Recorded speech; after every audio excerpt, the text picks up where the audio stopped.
Welcome to the Terrible Podcast with your hosts from SteelersDepot.com, where you can find all your latest and greatest Steelers news. It's Dave Bryan and Alex Kozora, always lit, talking Steelers. And now, here's Dave and Alex.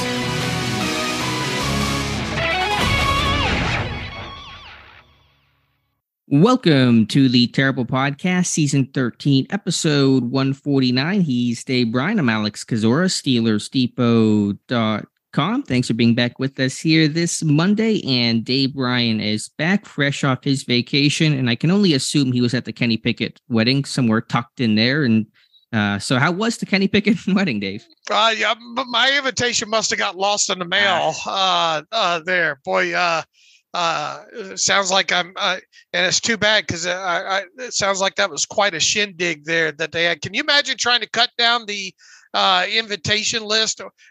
Kenny talked about that, I think, at one point, one of these interviews recently, about how they were trying to keep the guest list down and all like that. And I wonder how many feelings were hurt by people not getting invited. But man, it looked like that was quite a spread that they had there, right? Yeah, I took the slight in stride though. We loaded up the car and went to Utah. Okay, there you go. Yeah, glad you had a good time though on your vacation. Yeah, the Kenny Pickett wedding on Saturday. I wonder if they had the cookie table. I know that's a PA thing. I don't know if it got over there in New Jersey. So that's a big burning question I have. Kenny Pickett, even though it was a Jersey wedding, he's a Jersey boy, needed to have that Pittsburgh cookie table.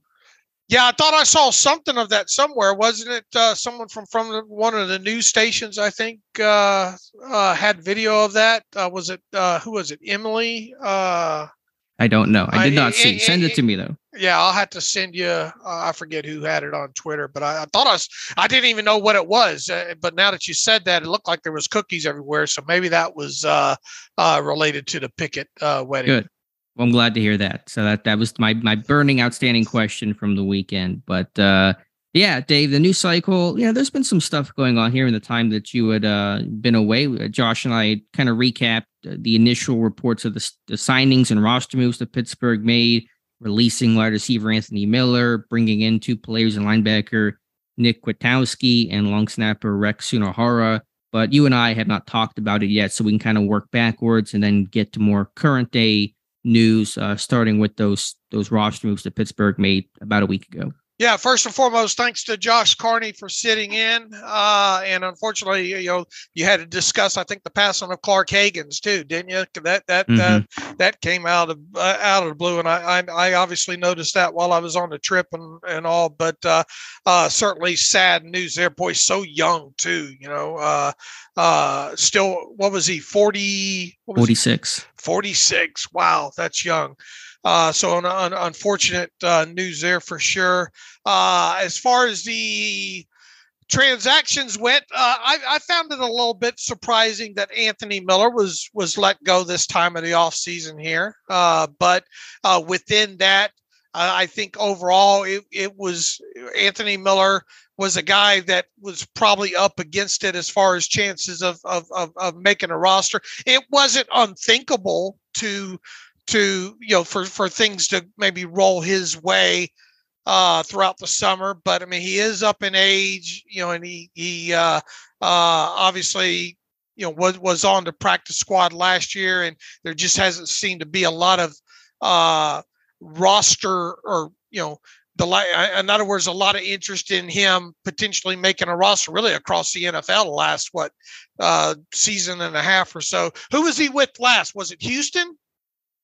That it was Chicago, Houston, and then Pittsburgh. Yeah, so a little bit of a shock there to see him out the door this early in the offseason here, but also on attached to that, it's not like it's the end of the world type situation and a huge loss overall. It didn't work out for him, and those kind of things happen this time of the offseason here. And obviously they had brought in Kwiatkowski prior to OT or prior to mandatory minicamp ending, and same with Rex, the long snapper, as well too. We were kind of wondering, man, they're bringing in a bunch of these long snappers. Are they ever going to sign one there? And we had talked a little bit about this team maybe having interest in a more experienced inside linebackers. So they obviously went that route. Kwiatkowski is kind of that guy that, at his age and his playing experience, he still probably has a little bit of special teams juice left in the tank there. So there's that added aspect there. Obviously, probably not a guy going to compete for, a starting job, but could potentially be a guy that sees the field in some certain situations should he ultimately make the roster. And as far as the long snapper goes, I think you could very well see an open competition when it comes to that that position on the through the off-season summer roster there.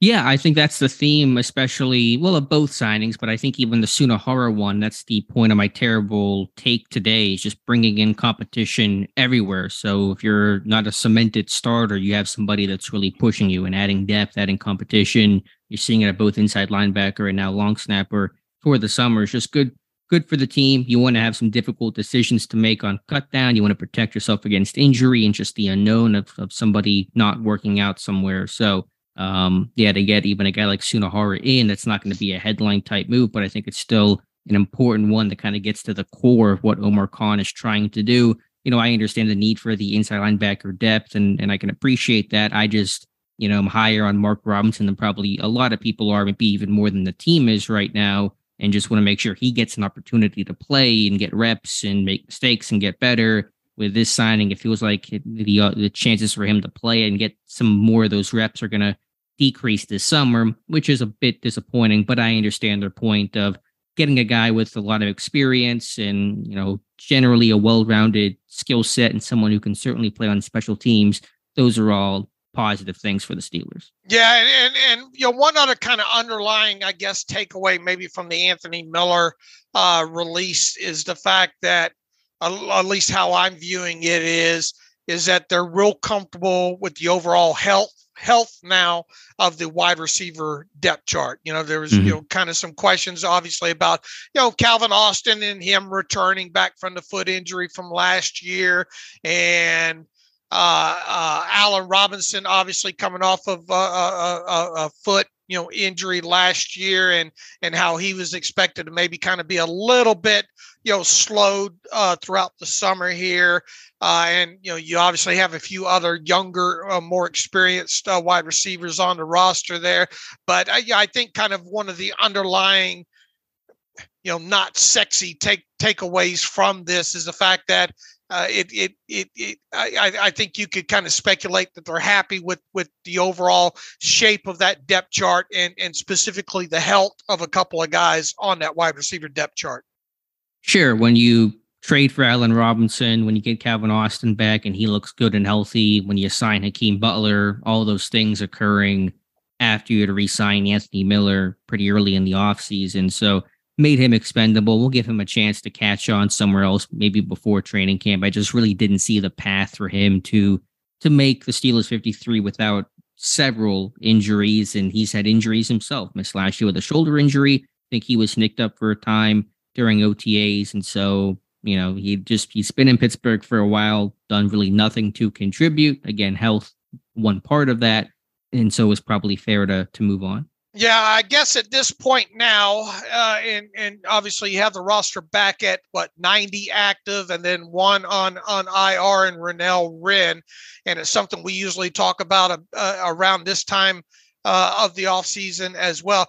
How much more churning of the 9, hopefully not much overall, because I just started my 90 and 30 series. And I think the last couple of times I've done that, it's ended up being like 92 and 30 or something like that. But I guess the biggest thing at this point is how much more churning of the 90-man roster will take place between now and the start of training camp, which, by the way, I think is exactly a month away now, right?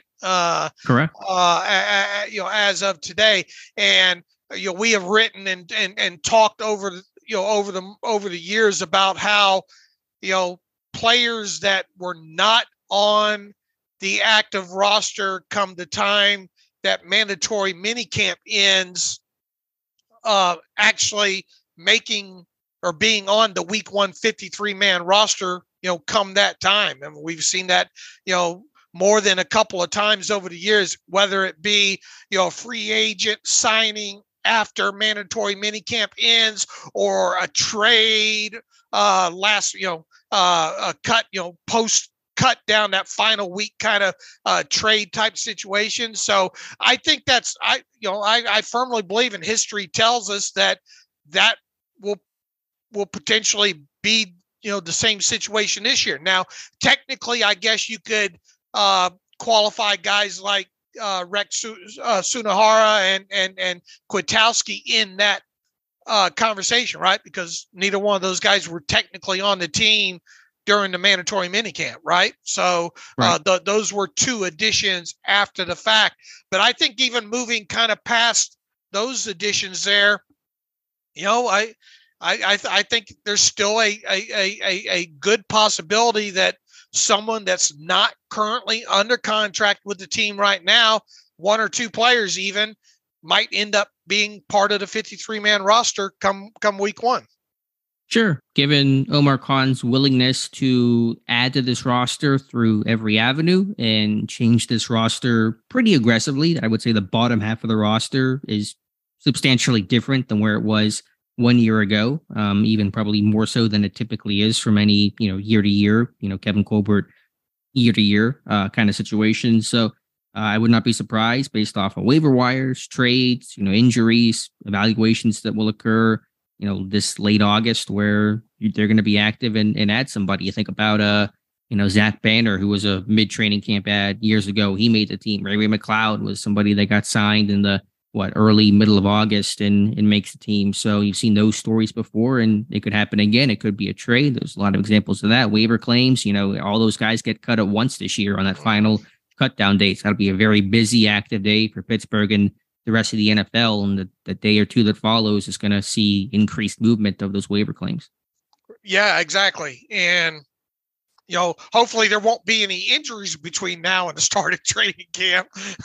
If they are, they're probably they'd have to be workout related, Yeah, or Minkah Fitzpatrick falling off his bike on vacation. Yeah, let's not forget that. Yeah, for sure. But I think that's the biggest question that you have at this point of the offseason now is really how much churn will happen on the 90-man between now and the time that this team reports to actual training camp.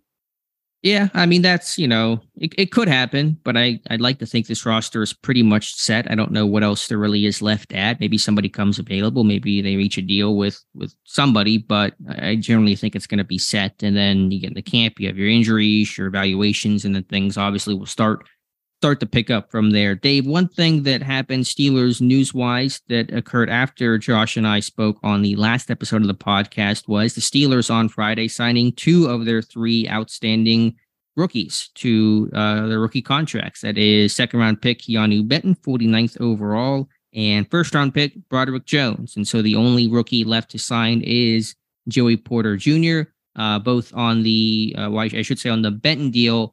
People are labeling it as a historic contract.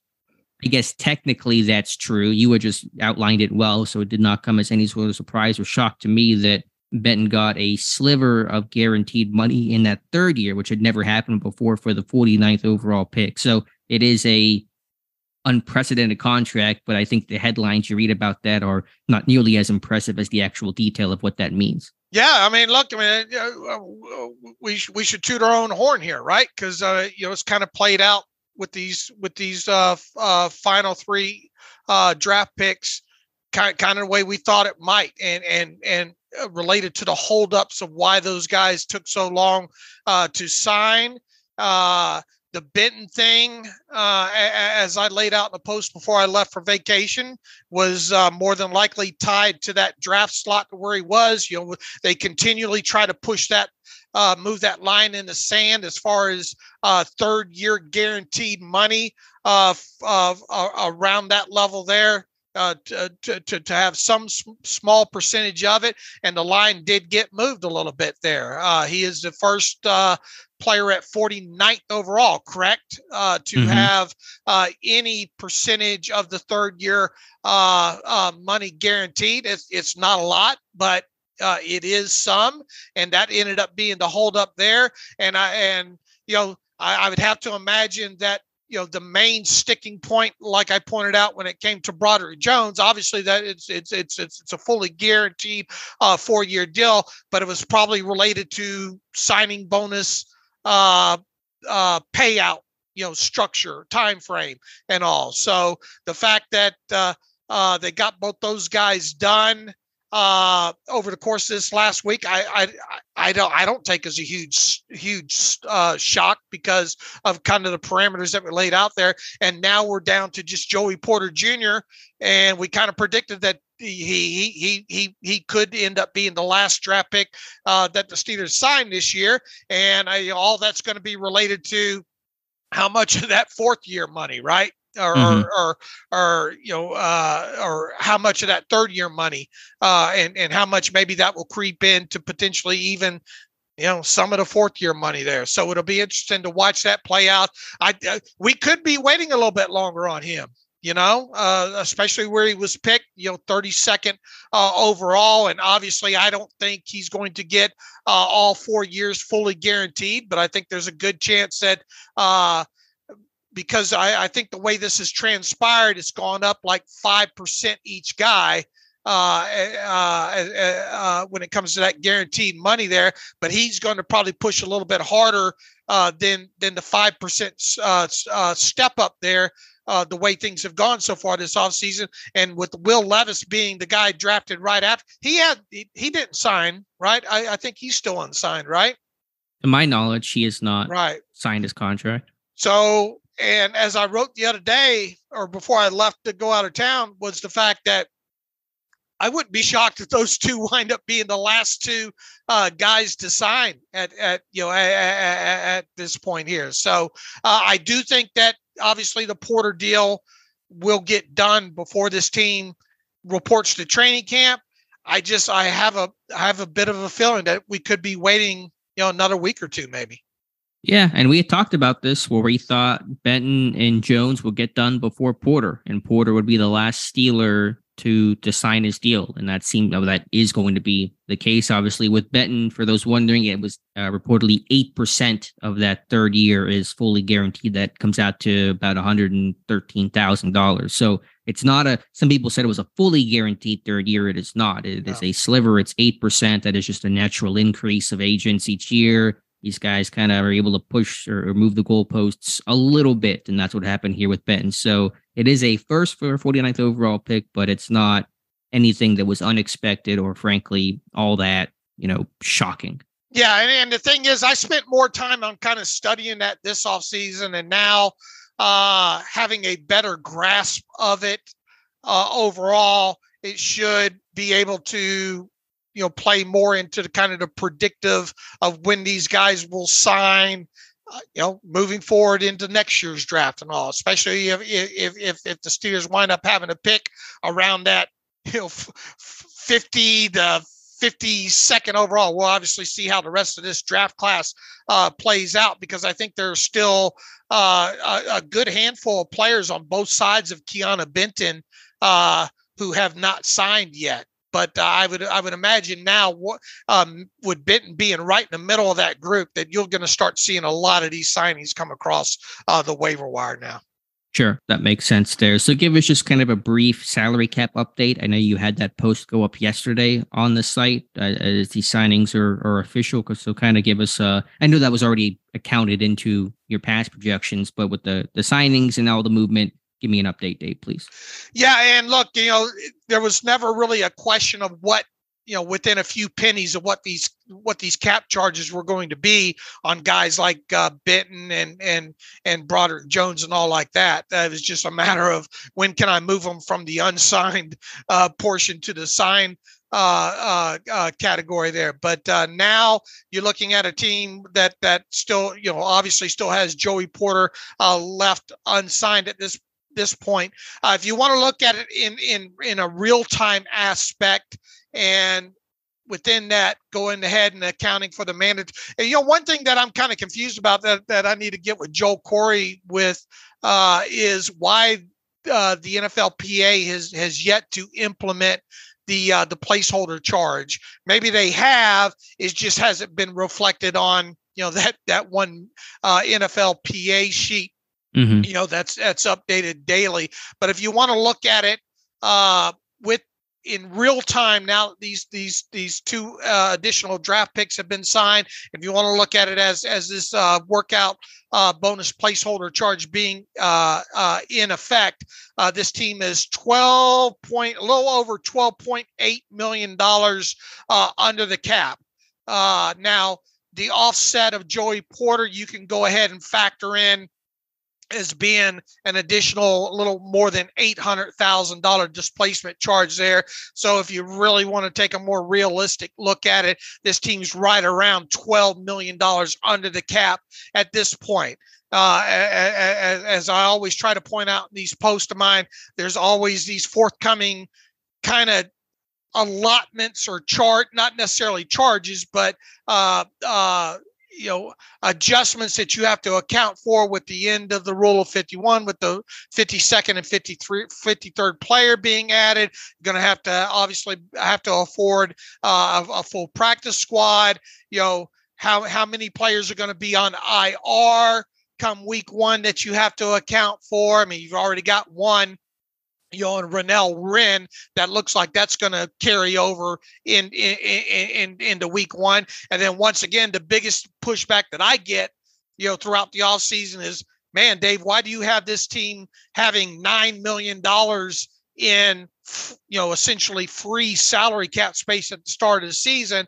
But that's just been the path this team has taken the last couple seasons here. So, and then, moving forward, if you look at technically what you would call projected effective usable salary cap space as of today, based on estimates of what this team still has as projected future salary cap expenses, they would technically be nearly $5.5 million over the cap.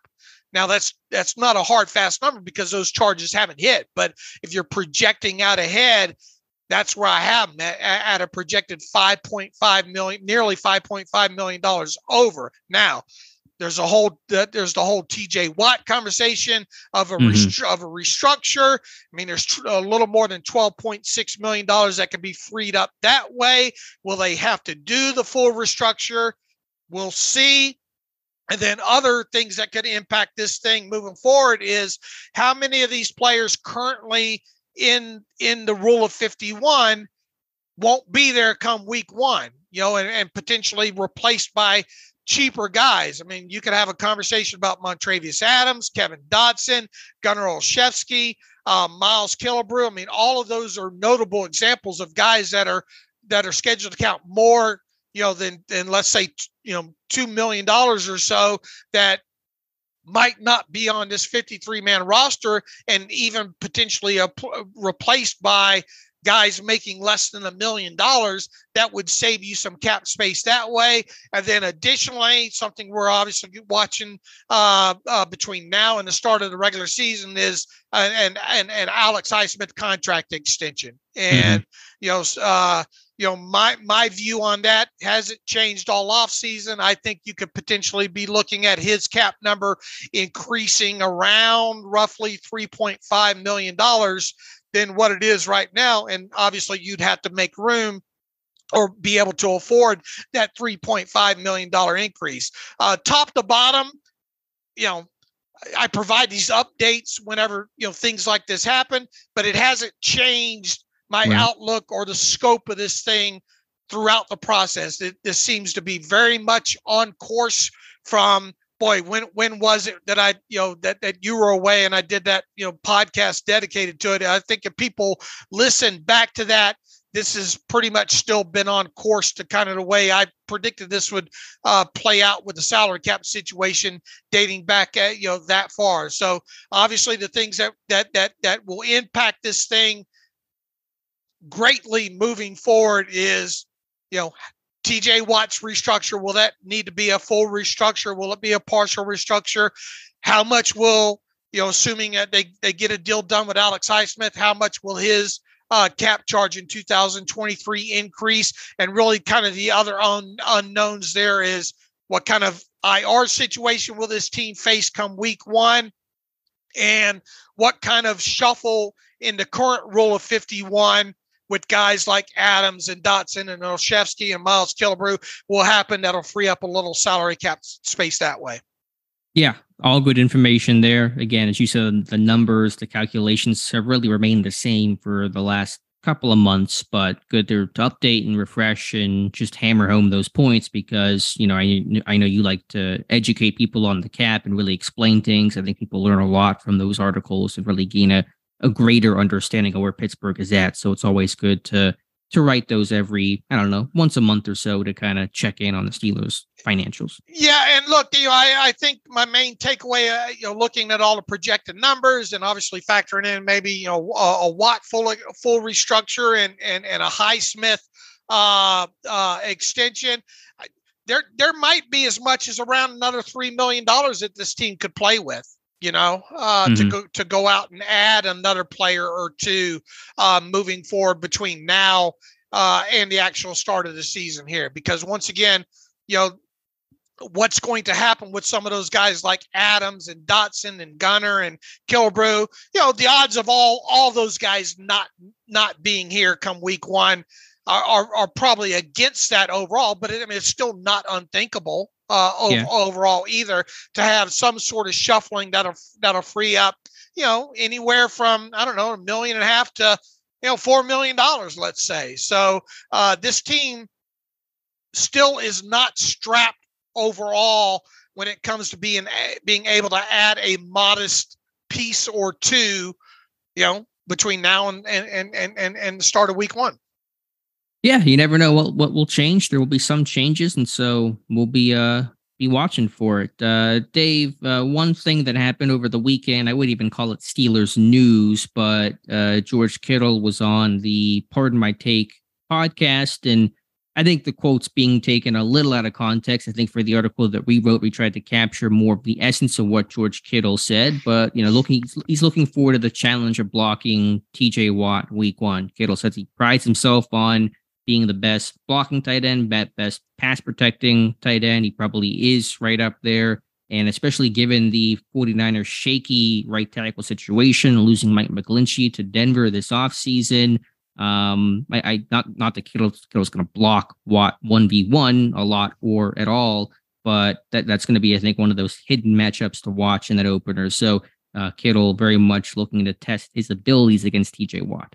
I think this is just George Kittle being George Kittle and things probably not rolling out of his mouth kind of exactly the way they were in his head at the time during that interview there. Obviously a very confident and at this point now a very accomplished player at this point in his career. I think he just wanted to drill home the fact that he views himself as a very good blocking tight end, which he is. When he attached names in there like Cam Jordan and TJ Watt, that's when it became more of a story, right? Overall there. I just view this as George Kittle being a very confident guy in his blocking ability. Hey, I'm all for him not being able to go out on a majority of his routes in that week one game, against the Steelers this year. Having to I'd much rather the Steelers have to contend with a attached George Kittle in blocking situations more so than I would have to worry about him in as a pass option in the offense there. But realistically, how many times is he likely going to have to, there'll be some chipping involved and stuff like that, as there is, with any NFL offensive game plan, especially when you're playing a team, like the Steelers or any team with a nice set of accomplished pass rushers would be there. But I just view this more of Kittle saying, "Hey, I think I'm a really good accomplished blocker at this point in my career, and I look forward to testing that against the likes of, let's say, a guy like T.J. Watt come time." Exactly. It wasn't like he was directly challenging or saying, "I'm going to shut down TJ Watt," as some headlines are trying to run with. As you said, he kind of talked about, he was just kind of thinking about good pass rushers. He said Cam Jordan, he said TJ Watt, just trying to talk about some really, guys that get paid to rush the quarterback. That's all that was. And of course, he's going to see TJ Watt in week 1. So I think PFF had Kittle down for 45 pass blocking snaps last year. Did not grade out well, but I don't know how much stock to really put in that. Obviously, guy's a capable blocker, but yeah, I think you're going to see a lot of chips though, because to my knowledge, and I've not done a deep dive into the 49ers roster yet, and who knows what could change from, here until September 10th.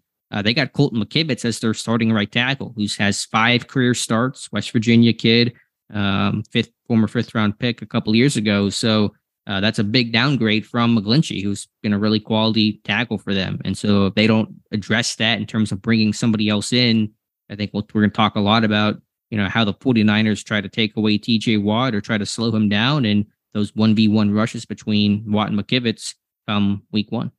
And on the flip side of this, if I'm TJ Watt, I'm making a meme out of that, and I'm hanging it in my locker. Not that TJ Watt needs any more affirmations or confirmation or motivation, if you will. I sort of sound like Don King there. Motivation, affirmations, confirmations. The rap tour. You're on that rap tour this past week, right? Yeah. Okay. Look, I mean that.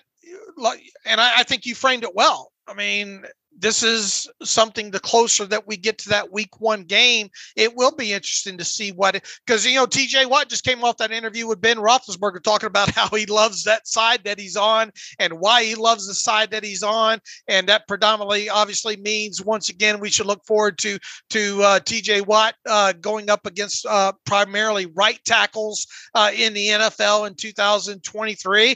And it will be interesting to see how the right side of that line of the 49ers shakes out the rest of this summer here. And going into week 1, that could be one of the key matchups that we're talking about. What are the 49ers, how does this thing set up for TJ Watt in this game? And what will the 49ers need to do offensively with maybe a guy like George Kittle or with a running back in Christian McCaffrey to have to kind of consistently make sure they get an extra body or extra help for that right tackle in those situations there? Because TJ Watt, and my takeaway from what Kittle was saying was, look, there's some game wreckers in the NFL, that go up against tackles, with TJ Watt being one of those guys. And I look forward to kind of testing my skill set, specifically blocking when it comes to that.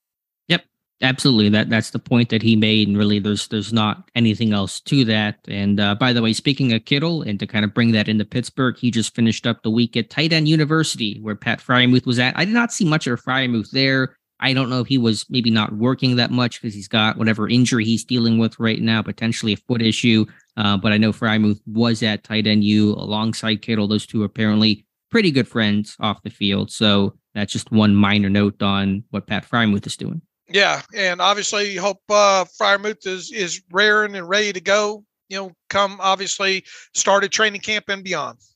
By the way, just going back to Kenny Pickett, you talk about dedication and work ethic. 2 days before his wedding, he's throwing routes to Allen Robinson. I mean, you just love that kind of stuff. And not that guarantees he's going to be any type of amazing second-year player. We'll see what happens. But the work ethic has never been in question with Kenny Pickett. You appreciate Allen Robinson taking the time to run routes with the guy. But yeah, 2 days before your wedding, you're thrown on the field. That's really dedication. Yeah, and I bet his now wife probably had. Are you sure maybe you can't break away to help?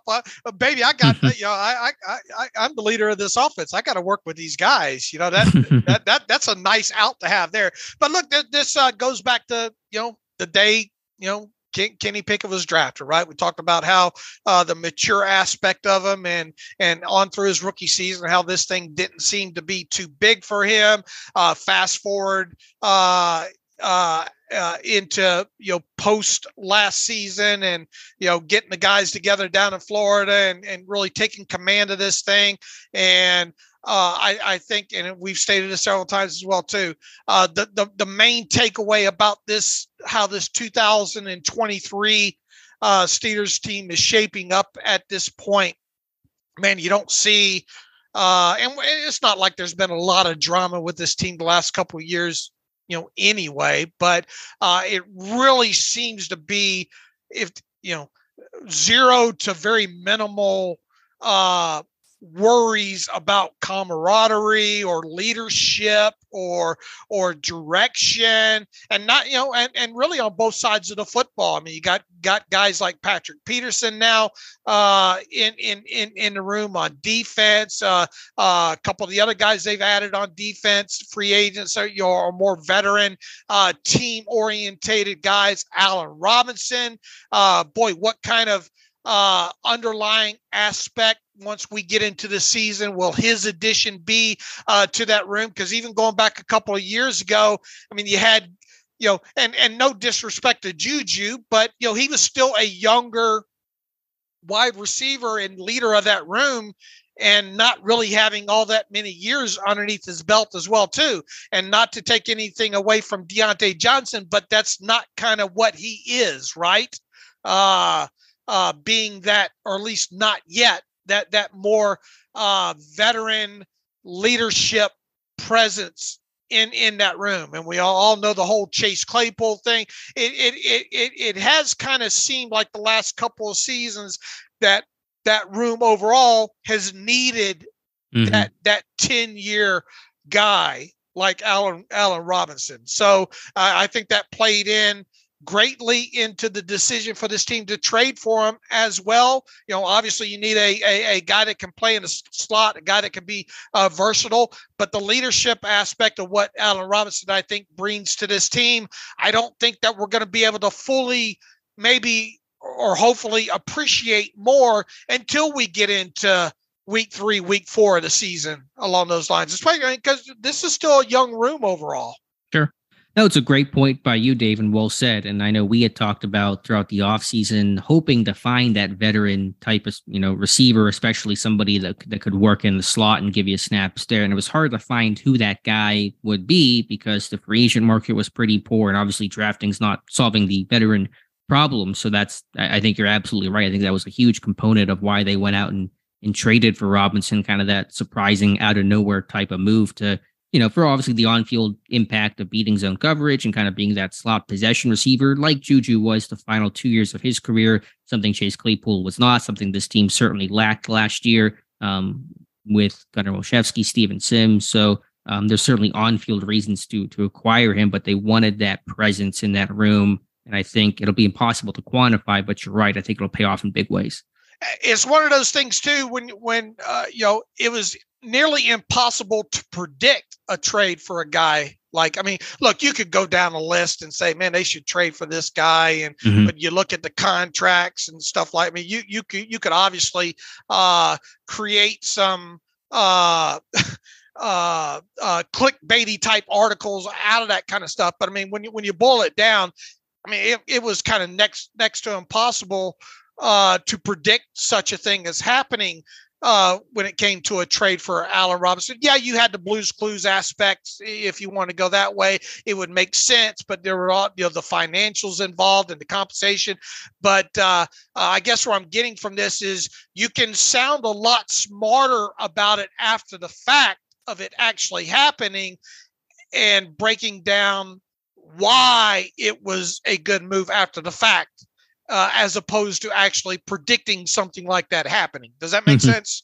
Yeah, of course, hindsight's always 2020. Again, we knew what they needed, just who that guy was. You could throw out a dozen names of potential guys that could fill that role, and we could play that game for days. Not something we try to do a ton of on the site, but glad to get that guy because, yeah, I mean, you think about, past wide receiver rooms, guys that weren't the name of the room, but they were that veteran presence. How about Darius Hayward-Bay? He was huge for Juju early in his career. Jericho Cotchery, a veteran guy that, obviously had a pretty substantial on-field role at 1 year with 10 touchdowns, whatever he had, but was a solid leader in that room. So Robinson hopefully can provide a similar impact. And look, it takes some of the onus off of Deontay Johnson too, right? Because look, I mean, obviously he's coming off of a season where couldn't find the end zone, and probably didn't view himself as being used like he probably wanted to be used in that offense. And just what I guess what I'm getting at is he doesn't have to force himself into kind of a leadership role that he still might be uncomfortable in doing. Now, not to say that he won't help those younger receivers, but Allen Robinson is more slated for such a role. And look, overall, I mean, I don't think statistically, Allen Robinson is going to tear it up, in 2023. But I think they're all within that. There are aspects of his game and being an experienced slot guy and a guy that can potentially move around a little bit. Obviously, should pay some dividends for this team. And then once again, the leadership aspect. I mean, you got Calvin Austin didn't play a single snap for this team, not even preseason last year. So this is essentially a rookie season for him. You got a guy, a hugely talented guy in George Pickens, who showed more than a few flashes last year, but still trying to find his way and refine certain aspects of his game. Allen Robinson can help him with that. So to have kind of that father figure in that room that will, in addition, not only help the younger receivers, but maybe take some of that onus off of Deontay Johnson so he can refine, so he can become maybe the full player that he wants to become in that offense. Once again, I think these are things that maybe we get into week 3 or week 4 of the season where that stuff becomes a lot more obvious. How do you think it might become more obvious? Is there anything you'll be watching for to try to sense that? Because it is something that can be tough to see from the outside. I think maybe just, and maybe we'll see some of these things, just some of his through some of his press conferences and some of his words, because, there's going to be still some growing pains with some of these younger guys, I think, what happens when Deontay Johnson comes off of a game, 3 catches for maybe, I don't know, just 38 yards and no touchdowns, and maybe has a drop or key drop or something in there, or you have guys like Pickens maybe not getting the ball as much as he wants, or a guy like Calvin Austin III making some early season mistakes or something like that. It might be subtle, and it might be more of his words more than anything that we see, because obviously not in the locker room, and maybe how these guys respond after 1 or 2 of them maybe having a bad game. Yeah, no, that's a great answer. I think it'll hopefully benefit Pickens the most, just because he's that young year 2 guy who got frustrated at times last year, and I think can control that when you have a guy like Robinson, who has, I'm sure, been there, done that. He's been a top receiver. He's been more of a role player. He's been hurt and had to deal with injury. And so inevitably someone's going to get hurt. I'm not going to jinx anyone to name a particular name, but miss a couple weeks, and Robinson can maybe, lend an ear and kind of give some guidance on that situation. So yeah, I think his presence will be valuable in a lot of different ways, just from telling stories and sharing experiences about what he's been through in his career that can hopefully relate and connect well with his fellow teammates. And I think it moves past the wide receiver room as well too, even though now, you've got a guy in Kenny Pickett that looks like he's primed to be a leader on the offensive side of football that he needs to be, but he's still a second-year player on top of it. And, he's still trying to find his way. You got a guy like Najee Harris, who I kind of view Najee as, and I think he has said this as him, wanting to be more of a leader by example. But even so, he's in his 3rd season now, and he's still trying to fill fill out his kind of role in the leadership category. You got a guy like Pat Freiermuth, who obviously more of a veteran guy at this point. Offensive line, you've got veteran guys like Sayamalo and James Daniels, but really, do any of those guys come off as like a Ramon Foster or a Pouncey, just yet? So adding one more accomplished veteran leadership type in on the offensive side of the ball in a guy like Allen Robinson might end up filtering out in all areas on offense when it comes to leadership help. Sure, I hope so. And so we'll be watching for it. And when I get to training camp, I'll kind of see how Robinson interacts with the group and see if I can pick up anything there. So good conversation about Allen Robinson. Dave, let's transition to your start of, training camp is near when the 90 and 30 series begins. And part 1 went up Monday on Steelers Depot, highlighting and previewing Montravius Adams, Spencer Anderson, and Calvin Austin III. So speaking of receivers and speaking of the training camp getting near, kind of give us a walkthrough of those 3 names. Yeah, and I'm doing this alphabetically once again. So there's going to be some veteran guys mixed in with some younger guys as I go through, and I'm doing three players a day. And I better not call in sick any of these days, or else I'll be right up against the start of training camp there. But the first 3 were Montravius Adams, Spencer Anderson, and Calvin Austin III. Montravius Adams, we've talked, quite a bit since the end of last season, a guy that I kind of view based on the additions that this team has made this offseason and kind of more defensive tackle types and Armon Watts and Braden Fehoko, in addition to drafting a guy in Keeanu Benton. I don't think Montravius Adams' name is written in pen when it comes to a potential 53-man roster situation. If anything, at this point right now, I kind of view him as being outside the bubble when it comes to the 53-man roster. Maybe needing something to happen on the unfortunate side when it comes to injuries to help his cause. A guy that obviously has been with the Steelers since about midway through the 2021 season. He did play in every game last season, but I think overall he is who he was and is at this point in his career.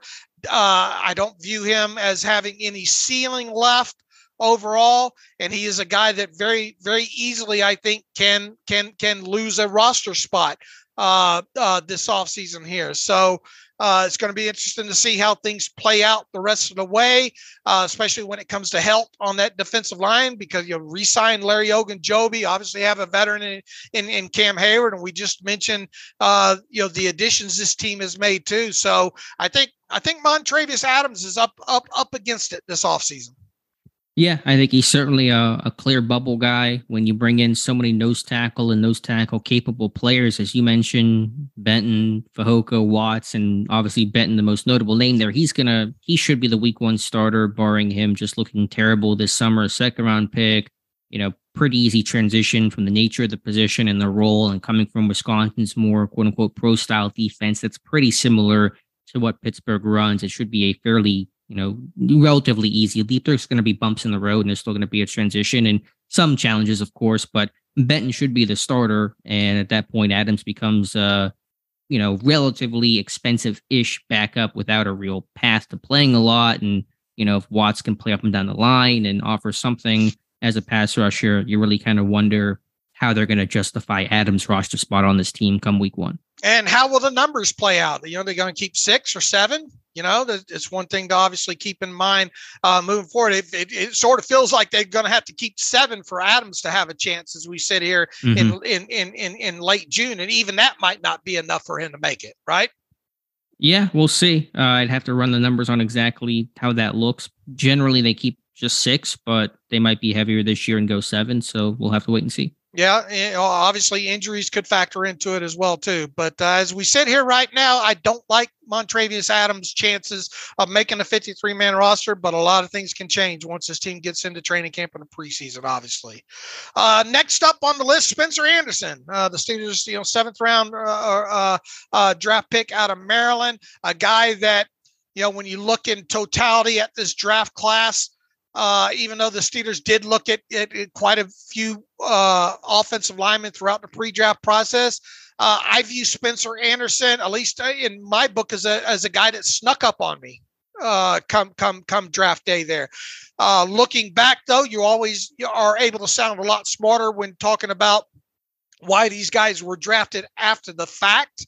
And I think that's the situation with Spencer Anderson. Where else are you going to, to get a guy in the 7th round to have the position flexibility that he showed at Maryland, to have from the athletic profile RAS standpoint with him, I view him as a a steal, if you will, in the 7th round, just because of the complete makeup of him, the position flexibility, the athletic profile. He seems to be at least in the interviews and the stuff that I've researched on him, a very smart guy. I think one of the most intriguing aspects with him moving forward when it comes to a guy like Spencer Anderson making the 53-man roster is that position flexibility, and maybe specifically at the center position. He played his fair share of snaps, if you will, at center in college. Obviously not, accomplished in that area, but he's not a stranger to having the football in his hands either. And I think he made that kind of pretty clear once he was drafted there. I'm going to be really, really interested to read your training camp reports on him. How much is he going to be moved around? Is he a guy that you're actually going to be reporting getting some snaps at maybe at least 4 of the 5 offensive line spots, with center being one of them, throughout the training camp process? How much will he be used at various positions during the preseason? Can his position flexibility end up being along with performance, obviously, be a key factor in him making a 53-man roster? I think he's got a fighter's chance, but on the flip side, I'm not going to sit here right now on June 26th and say, man, I guarantee you Spencer Anderson will be on the 53-man roster. I like his chances, but within that, I'm going to have to hear and see a lot more throughout the rest of this summer. But I do like his chances, and at worst, I think he's a legitimate practice squad candidate. Sure, I'm with you. We'll have to see. Certainly, one thing I'll be, again, those I've said it before. I'll say it again. Those first 4 days of practice that aren't in pads, that kind of have that OTA type of feel. I'm kind of really trying to get a grasp for where guys are starting off, where they're lining up. Are they shuffling and moving at all? That typically happens more a bit later in training camp with injuries, and as guys kind of get more comfortable and settled in. But still, Anderson, as you said, was drafted because he can play up and down the line, and that's going to have to continue. He can't just be a one spot kind of guy. We'll see where they, kind of give him the majority of the snaps at to begin with, and see where they move him from there. But those roster spots where they're taking as backups. Not a ton of them, less than probably than what there were last year, but there are going to be some opportunities for him. So I think can he improve his run blocking? I think he's decent athlete, can pass protect. Can he be that more punishing run blocker for a team who wants to be a punishing run the ball type of squad? That's going to be the question, I think, when it comes to Spencer Anderson. How does that run blocking look? He's one of these one of the several guys on an off-season roster that make you wish that teams had 4 preseason games, so you can see more of them there. But definitely a guy. Once again, I'm going to be very in tune with the things that you pass along from the training camp practices when it comes to Anderson. The last guy in this first 90 and 30, the third and final one for this first post was obviously Calvin Austin III, a guy that we just recently spent, a couple episodes on the podcast talking about with him. Obviously an unfortunate situation with him his rookie season, missing all of it because of the foot injury. I think by most reports that we have coming out of the summer practices here is that he's over that foot injury. I think he even said at one point that, August is when he really feels that he'll be back to, the player he was, speed and everything, athleticism, all that comes with that, coming back from that foot injury. he obviously you would expect him to make the 53-man roster this year as one of either, I don't know, 5 or 6 wide receivers. We'll see how that shakes out there. The explosive, you can't talk about Calvin Austin III, I don't think, without talking about 2 things related to him. A, his size. B, his explosive play making ability. Sure. Size and speed. Those have been the thoughts on Calvin Austin. Is the size going to be a concern? Will he hold up at the NFL level? And can the speed overcome that lack of size? And obviously didn't really get a chance to see that last year. I saw him in camp for 2 weeks or so. It was just such a small sample size. He had flashed. He had shown that speed. He had shown some of the over the middle type of stuff, but you also kind of saw the lack of size and trying to fight for balls outside his frame. There were some issues there, but want to see this guy in a game. Obviously, he's never played in a game, preseason or regular season.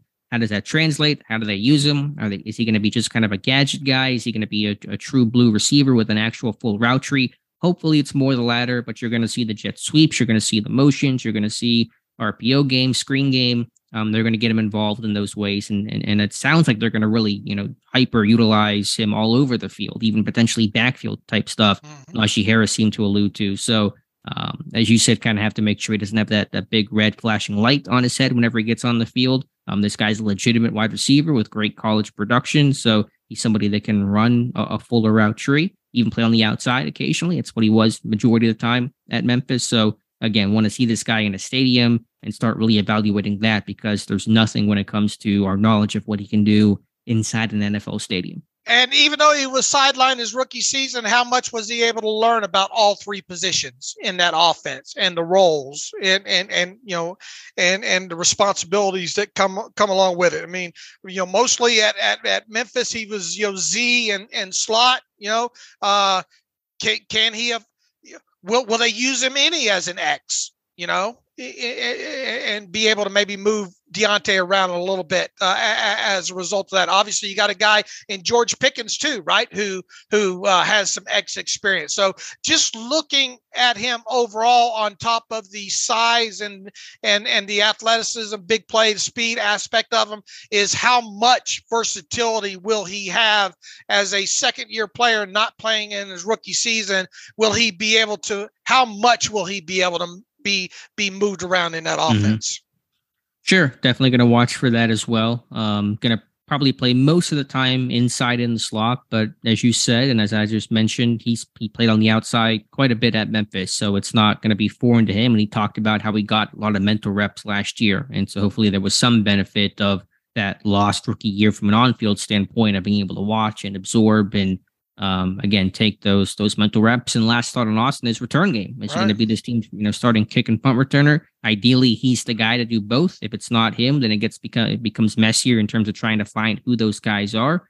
He did a bit of punts in college, not do kicks, and so that would be relatively new to him. But I imagine he'll get a chance to be the guy on both units. I tell you, every time I think about Calvin Austin III and I think about 2023 and really missed 2022, my mind immediately races to explosive plays, because this offense certainly needs the explosive play aspect of his game coming out of Memphis. We talked recently about the high percentage of explosive plays versus touches that he had during his career at Memphis.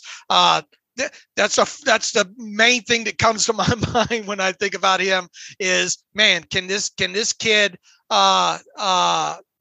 really significantly impact the explosive play aspect of this offense in 2023?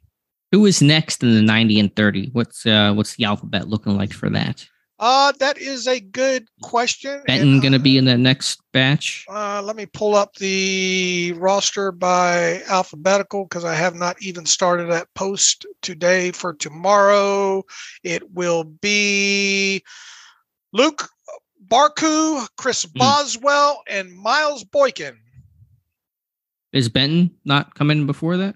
Actually, wait a minute here. BE over BO? Actually, they have them separated by... they're going to make this.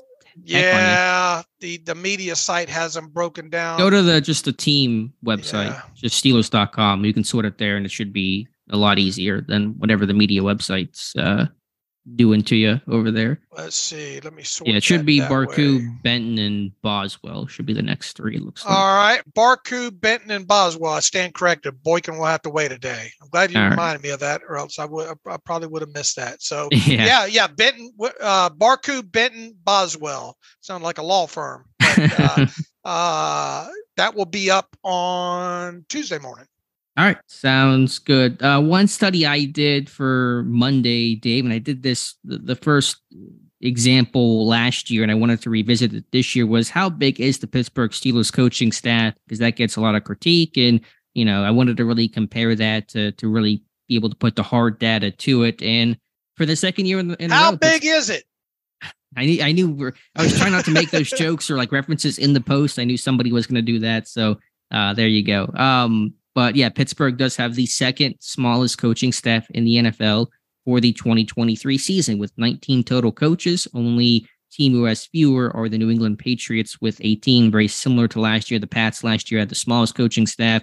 Pittsburgh was tied for the second smallest coaching staff. And so essentially no change there. Pittsburgh has certainly changed over some coaches in terms of losing Brian Flores, Blaine Stewart, John Mitchell retiring, Jerry Osofsky leaving, bringing in Glenn Thomas, Aaron Curry, Jason Brooks, officially hiring Gerald Alexander. So some new names there. But, small coaching staff overall, we can debate how much does that matter. There's pros and cons to having a big coaching staff versus a smaller coaching staff. So it's not necessarily to conclude anything, although in my study on a 1-year sample size, teams who had larger coaching staffs were generally more successful than teams who did not. So take that for whatever it's worth. But I just wanted to be able to quantify that, track that, and continue to track that each year just to see where Pittsburgh is at and where the general NFL trends are going. Coaching staffs this year are bigger than what they were last year by more than one coach on average. And so we'll see if that trend continues. Which position coach would you most want to be in 2023 with the Steelers? Would I most want to be? Yeah.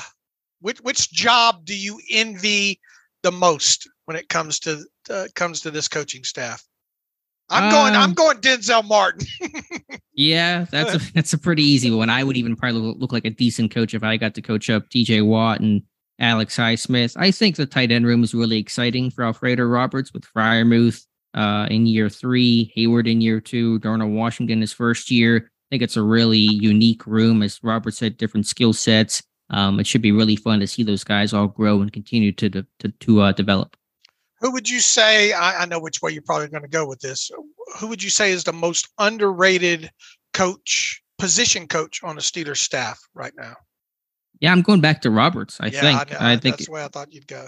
Yeah, I mean, I think Carl Dunbar's done a really good job too, but he probably is a little bit more known because he's been around a little bit longer than Roberts has. But Roberts really works these guys hard, and he's really had to mold this whole group. There was no veteran that he inherited. I mean, Gentry to some small extent, but Gentry was about to be cut when Roberts took over and really improved his blocking for that 2021 season, basically saved his roster spot and place in the NFL. But yeah, with Freiermuth and Hayward and Washington this year, I think Roberts has done a really nice job. When it comes to position coaches only, obviously, throwing out the coordinators here, who has the biggest onus? Who has the biggest task of the position coaches this year?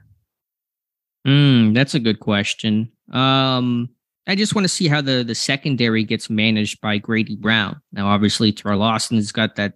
I know you mentioned just positional coaches, but Austin has the DB background, Tomlin DB background. But for Grady Brown, just to handle the challenges of you lose Cam Sutton, how do you adjust to that? What is Peterson's role going to be? How do you get him more comfortable in doing some things that are pretty foreign to a guy who spent over a decade in the NFL, replacing Terrell Edmonds, slot corner work, sub-package work, all that balancing and juggling? It's a pretty big group in general for Brown to handle. So going to be watching that pretty closely. I think Aaron Curry's got quite a task. They probably just recently ditched all the "hello, my name is" tags, because obviously you've had a nearly complete turnover in that room, right? And you bring in a new position coach on top of it there. So I think of guys I don't envy their jobs when it comes to position coaches for Steelers in 2023.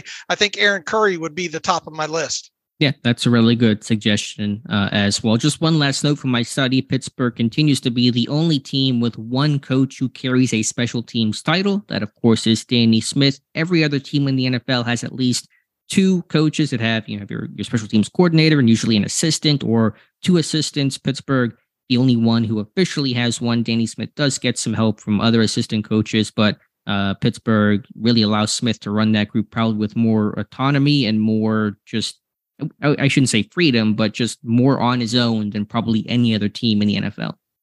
Here's something I threw out. I got it from a music website talking about albums and bands and which album is not highly thought of that you would go to bat for. So I switched that over to the Steelers and made a little meme about it and posted it yesterday on my Twitter feed, and it's gotten it looks like 97 responses. And I want to keep this. I opened this up to Steelers all time and all like that, but I want to focus this on current players under contract. Okay. Name an unpopular Steelers player that you are willing to defend. In other words, you'll go to the mat for that player. Name an unpopular who would, I guess, why? Because everybody would say, well, no, I mean, not everybody views this guy as an unpopular in the fan base and all, but I mean, just, within reason, name me an unpopular current Steelers player under contract that you will go to the mat willing to defend. I'll give you two that came to mind when you asked the question. My first thought was Dan Moore Jr. I think I've been a stronger defender and supporter of him, knowing that he's never going to be an all-pro franchise left tackle, but he has grown, gotten better. I think dealt with difficult circumstances as a fourth-round rookie coming in and starting right away. I think he has improved. And then Deontay Johnson, because he's such a popular whipping boy, and obviously he's got his problems and had some terrible moments last year, but the dude has worked hard. I think the drop issues are a bit overstated. Look at some of the data. It's not as egregious as it was 2 years ago, for example. So he's still a talented guy that I know can be a really good receiver in the NFL. He just kind of avoids some of those slumps and mental mistakes and those kinds of things, but a guy that I'm not going to give up on. Deontay Johnson would be 1A on my list for who's 1B? All the reasons that you mentioned. Who would be 1B? You said 1A, so I assume there's a 1B. Yeah. I mean, what I was trying to get across there is just unequivocally, it would be him. Maybe I shouldn't have labeled it 1A, but is there anybody else though that might come close to that in your mind? Let's think here. Man, I'm having problems coming up with a second player here. Levi Wallace. I'm just kind of throwing out some names right now. I don't know. Maybe I don't view Mason Cole as an unpopular player, but probably a guy that probably doesn't get enough respect for his one season. That's probably fair. I mean, I'll defend Kendrick Green just in the sense of me really thinking that Pittsburgh failed him, that Green didn't fail the Steelers. Not to defend the body of work. There's really no defense there. He was, a mess, but I think he got thrown into an impossible situation. So the criticism when it comes to Green should be about how the team handled him, less so about Green not being a good NFL player. Okay. All right. Fair enough. I thought what were some of the answers? I know there was more all time, but on Twitter, was there any popular theme? I'm guessing William Gay might have come up a couple times. Yeah, William Gay came up. Terrell Edmonds came up a few times. Cordell Stewart, just looking at some of this. Someone named Willie Parker. I think Willie Parker was pretty celebrated for most of the time. I don't think anyone disliked him. Someone has Aaron Smith in here. Wasn't that? I view it more as by throwing out the term unpopular, more of a whipping boy kind of aspect of it. Yeah, I think some people seem reading that as underrated. You're not saying underrated, but people that the fan base did not like, who probably unfairly took too much heat. Right. I see Ike Taylor's name in here. I mean, it's all over the map here. Someone's got Chase Claypool in here. Someone's got Plaxico Burress. Edmonds. There seem to be quite a few Edmonds potentially. And Bubby Brister's in here. Ouija Thompson, Mike Logan. You can tell there's some older Steelers fans that follow me on the Twitter machine here. Martavis Bryant. I never viewed Martavis. I never got the sense that Martavis Bryant was a whipping boy more so as people were hoping he could get out of his own way. Right. He just kept getting suspended. Yeah. All right. Fun question. Yeah. Fun question on a Sunday to get some responses on. All right, Dave, let's get to some reader emails and close out today's show. I don't know exactly how many we had, but it's been a while since we've opened up the mailbag. So I'm sure we have a couple questions in there. And by the way, I forgot to mention this top of the show. Dave and I will have our Steelers Depot live stream tonight at 7 p.m. Eastern time on my YouTube channel. So come hang out with Dave and I for any additional questions you guys have. All right, let's fly through a couple here. Mario Brunel writes in, nickel DB defense solution. Good day, gents. Do you see Terrell Austin having KZ play more deep middle so Minka can control the short range middle to help out the slot? He says Minka's presence could give opposing quarterbacks more pause and allow our pass rush to get home. This would also take advantage of Minka's new versatility he's developing. Thanks.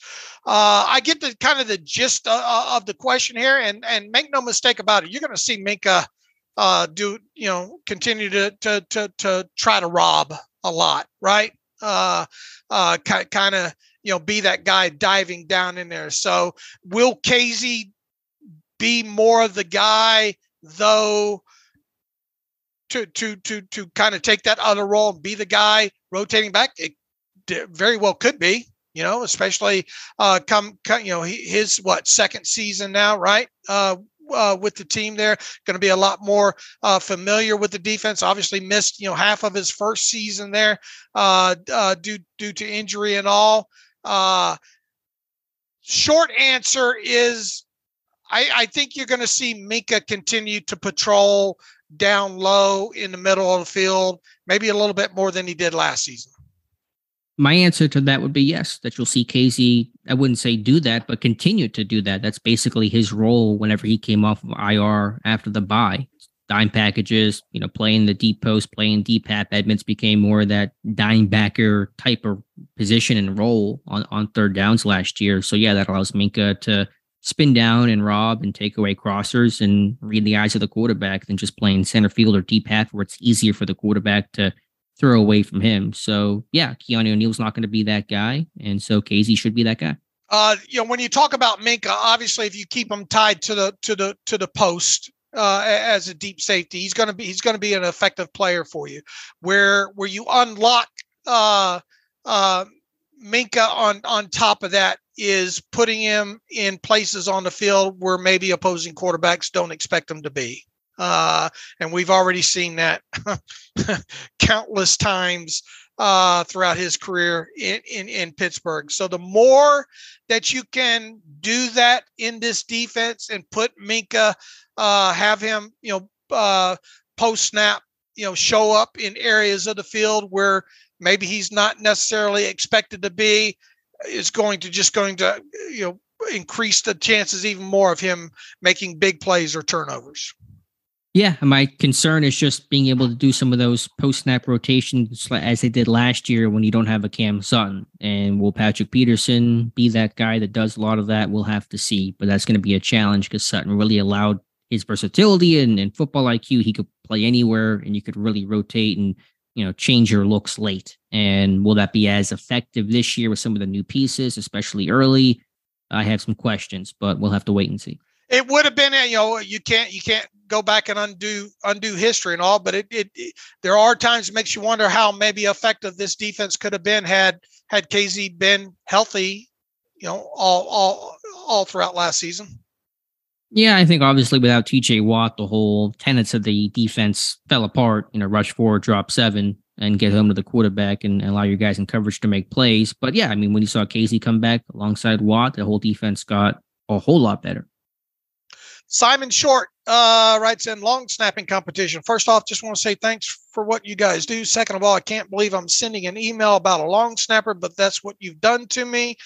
With the signing of Rex Sunahara, I'm getting strong 2021 vibes coming out of the 2020-21 season. Pittsburgh had Jordan Berry and Cameron Kennedy, and they drafted Presley Harvin and bring in Christian Kuntz. Alex was on it back then saying it was a competition between those two units, meaning the long snapper and punter pair were connected. Harvin and Kuntz end up getting the nod. Could Sunahara be tied to Braden Mann? He asked in the same way. Neither Harvin nor Kuntz were perfect last year, so I found the signing of both Mann and Sunahara interesting. Thanks, Simon. That's a very, you could tell Simon's listened before, right? I guess the gist of his question is this Kuntz and Harvin versus Sunahara or Braden Mann, sort of maybe in the same way it was Berry and Kennedy versus Harvin and Kuntz. Yeah, it's a really good thought. Appreciate the question, Simon. I'm always down to talk specialists. We'll have to see. We'll have to see how they kind of how the units look in training camp. If they're kind of working where it's always Sunahara snapping to Mann as both a holder and punter, and Kuntz always snapping to Harvin, then yeah, that's probably going to be the assessment. If they're, they rotate in practice on an every other snap basis, but so do the punter snap every other snap. We'll see how the long snappers get divvied up in terms of practice. So that's a fair thought. Refresh my memory. Was it how?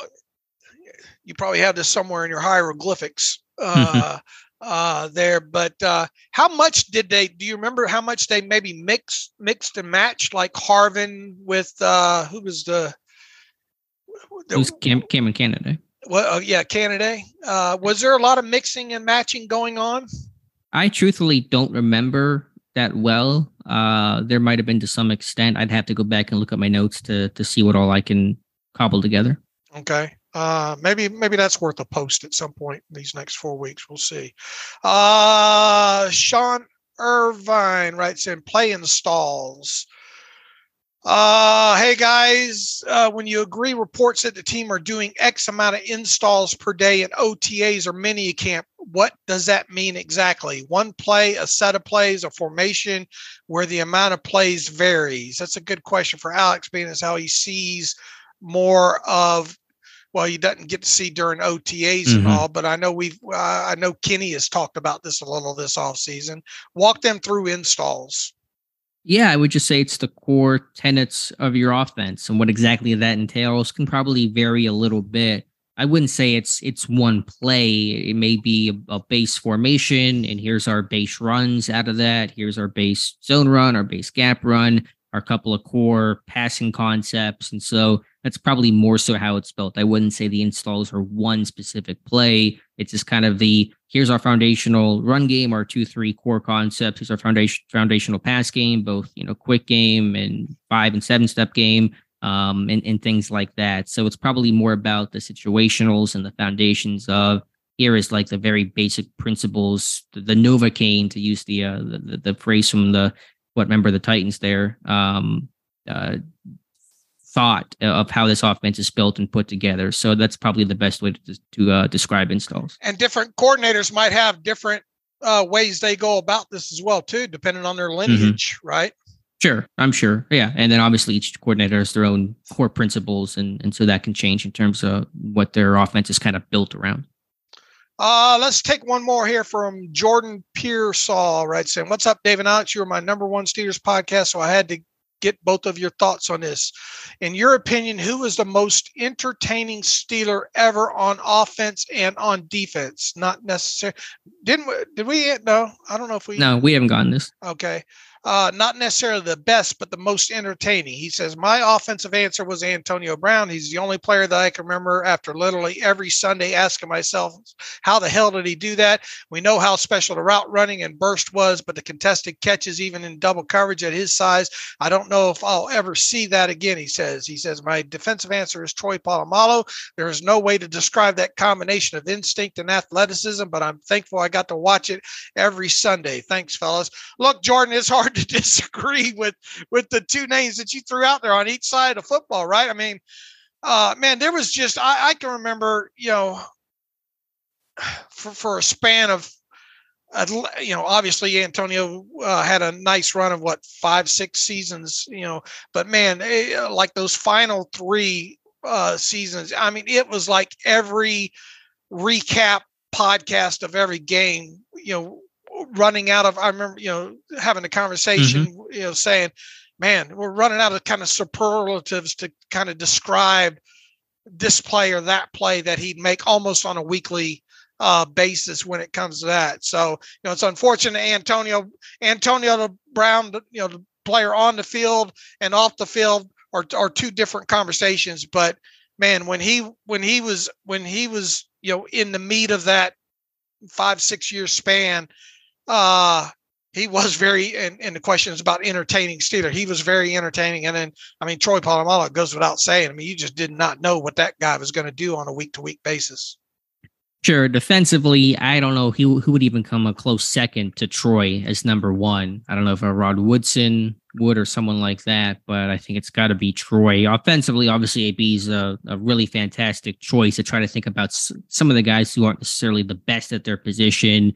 I think about done in some of my cool Steelers play series. Antoine Randall was so fun whenever he came out as a receiver. They ran some Wildcat with him, quarterback, runner, Cordell Stewart in that slash era. I mean, I had the one clip of him running a fullback option early in his career. So they did some really creative and fun things with him before he became more of a full-time quarterback. So just to give some different names, I think Randall, Cordell Stewart, some really entertaining, exciting guys who came to my mind.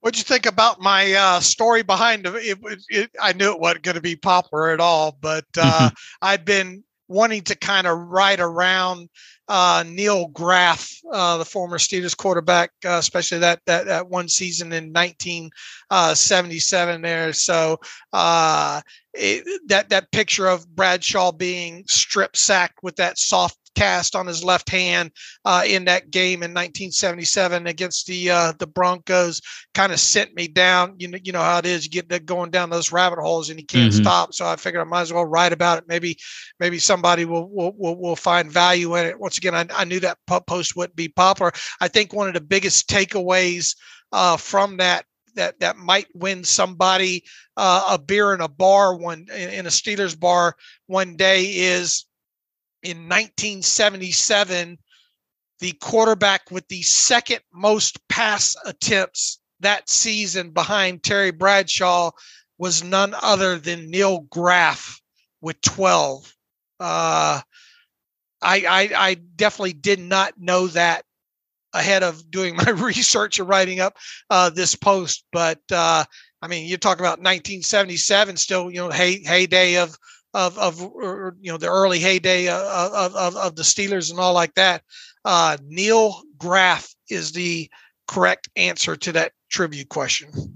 Frankly, I didn't know who Neil Graff was until that post went up. So I learned something. And it's a great trivia question, but I feel like if that question, for someone to even come up with that question, the bar would have to be owned by Neil Graff. Like, I don't know if anyone else would have thought about it in that way. That photo that you have in there, which is a cool Easter egg, looks a little scared to me. It looks a little wide-eyed as the linebacker from Denver is over the line of scrimmage. But very cool look back overall. So how many career passes did he throw in Pittsburgh? Was it just 12 in that one year? Did he ever throw in any other year? I know he was on the roster the previous season for better part of the season, but not enough to.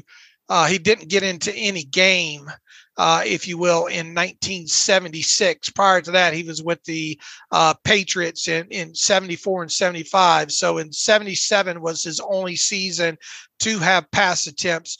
Prior to coming to the Steelers, he had 36 pass attempts overall with New England. With the Steelers, he had 12 in total. Now, unfortunately, I don't have the total amount of plays that he was in for, but I can, looking back at he was in for this series or that series, I dare say he broke 25.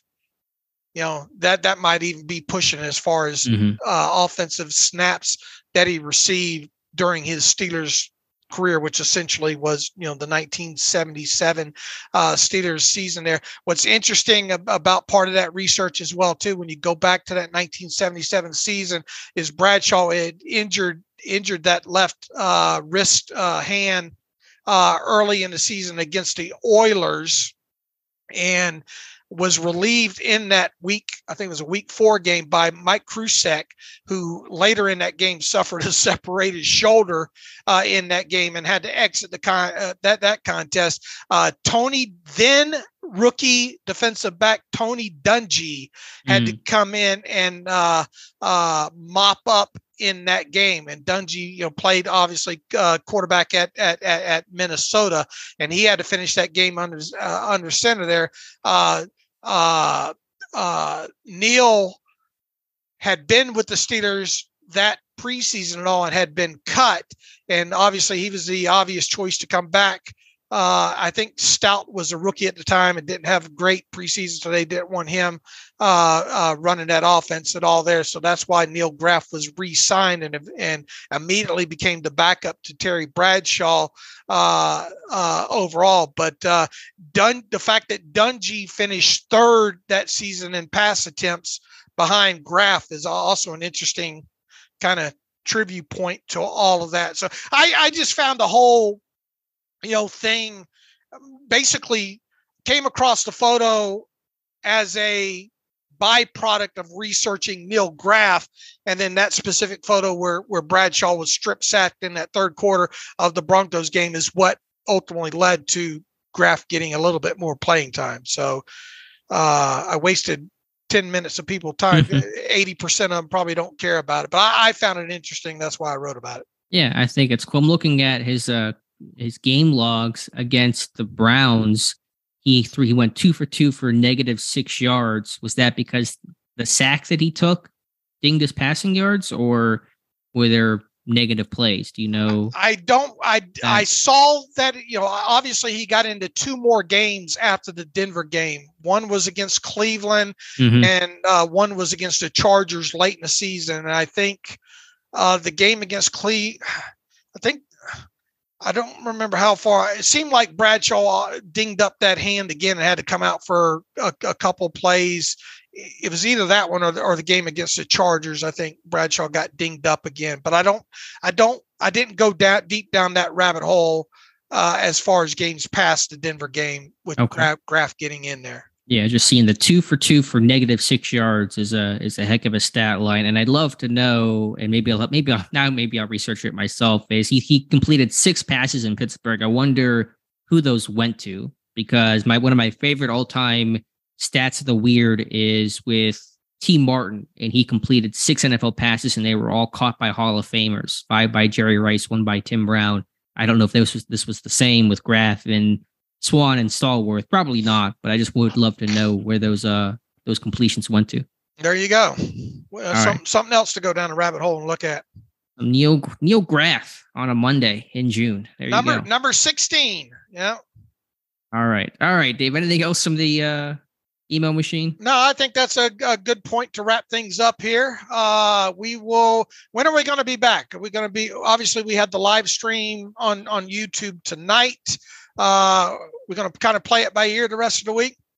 Yeah, I'm thinking maybe we do our just 2 shows a week for the next month until camp starts back up. So I'm not sure. Usually we do that, Tuesday and Thursday or Tuesday and Friday. Yeah, I think normally we go like Tuesday and Friday once the off season goes, but obviously today is a Monday, so we'll play the rest of this week by ear. Obviously, if any breaking news happens, maybe we'll be back on Wednesday, and if not, then look for us on Friday, and then after that, maybe we'll go Tuesday and Friday until camp starts. All right, sounds good, Dave. All right. Let's see. You can follow me on Twitter at Steelers Depot. Follow Alex on Twitter at Alex_Kozora. Follow the show at Terrible Podcast. Email the show, theterriblepodcast@gmail.com. If you like what we do and want to donate to the cause, SteelersDepot.com. Hit the donate button, upper right navigational bar. Also, if you like an ad-free version of the site, SteelersDepot.com. Hit the ad-free button. A reminder, once again, live stream 7 o'clock Eastern on Alex Kozora's YouTube channel. That should be easy to find as well, too. We'll take as many questions as we can during that hour segment. So until either Wednesday or Friday, as always, thanks for listening to the Terrible Podcast with Dave and Alex.